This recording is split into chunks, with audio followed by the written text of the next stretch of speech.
Marvel has made, I guess you could call them knockoff characters in the past, in the comics, when it comes to DC characters. I mean, when you look across the fence and you see characters like Batman and Superman and Wonder Woman, well, you want to do your own rendition of them. And they've done that in the past. And it looks like they may actually be doing it on a huge level. They may actually be doing it in the MCU. That's right. There's a chance that the MCU is going to get their version of Superman. And no, I'm not talking about Hyperion. No, I'm not talking about Sentry or anything like that.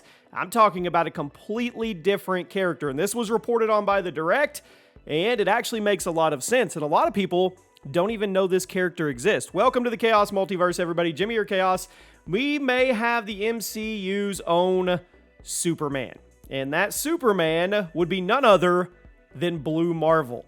That's right, the VP of Production and Development at Marvel Studios, Nate Moore, really seems to want to bring Blue Marvel into the MCU. And I like it. I love the idea. I mean, I'm pretty sure in the comics there was a love interest between Blue Marvel and Monica Rambeau, so it would absolutely make sense if they could get him in. But then again, how many different entities can you squeeze in before Secret Wars? We already have rumors or reports that Doctor Strange 3 is being fast-tracked so it can come before Secret Wars, and I'm pretty sure there was another one that was being added to the list that they want to get in before Secret Wars as well. So is this going to be something for Phase 5 or Phase 6? I don't know. But if it happens, Marvel basically has their own Superman. That's right. I mean, he is very, very similar to Superman and all the strengths and characters. And he was in the comics in the 60s, and he was a masked character because he was during the civil rights era. And when he finally took off the mask, well, I mean, it got pretty dramatized if you go back and read the comics. So how would they actually do this? Who is the Blue Marvel? Well, the character's name is Adam Brashear. And when we keep mentioning that he's like Superman, it's because his powers are notably just like Superman's, but he actually has a few extra. He has super strength, he has invulnerability, he can fly, he can manipulate energy, but he can also absorb antimatter and he can create force fields. So a couple different nuances. Then again, he doesn't have ice breath and he doesn't have laser beam eyes, so it kind of balances out, and you can see how these two are basically the same superhero. In all aspects, they really, really are. Superman-like in nature, Blue Marvel like in nature. Now, if they focused on an origin story for him, which would make a lot of sense. I know we say we don't need origin stories anymore because it slows down the process of the continuity of what we're doing with the saga. Well, yeah, no. Origin stories for Captain America, Iron Man, Thor, all those made a lot of sense. I think a character as big as Blue Marvel would definitely make sense to get an origin story. And if they did that, it would probably be based in the 60s, which if that's the case, then you can throw out the whole love interest thing with Monica Rambeau, because that really wouldn't work. So could they actually change it? Could they make it in real time or make it in current times? They definitely could. But it looks like Nate Moore is petitioning for the MCU Superman. And I mean, the Blue Marvel is not a character everybody talks about it, but if you go research him and look at him, it makes a lot of sense. It would actually be really cool to see this version of Superman in the MCU. Before we go, I did want to talk, because this just broke not too long ago. You know, we got the Ant-Man Quantumania trailer.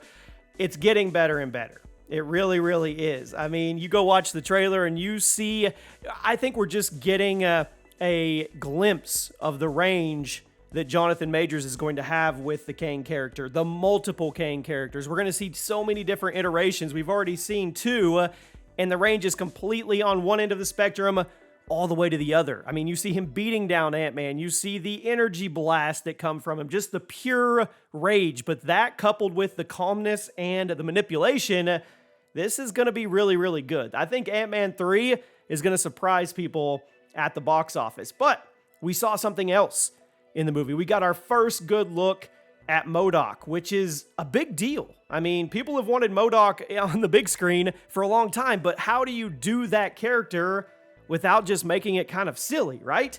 I mean, little body, big head. Well, I mean, Kevin Feige's pretty much a genius, because I didn't see this coming at all, and it looks like MODOK is actually Darren Cross. If you don't know who Darren Cross is, that is Corey Stoll's character from the Ant-Man. That is Yellow Jacket, which just opens the door for so many questions. First, is it a variant? It has nothing to do with Darren Cross. If that's the case, okay.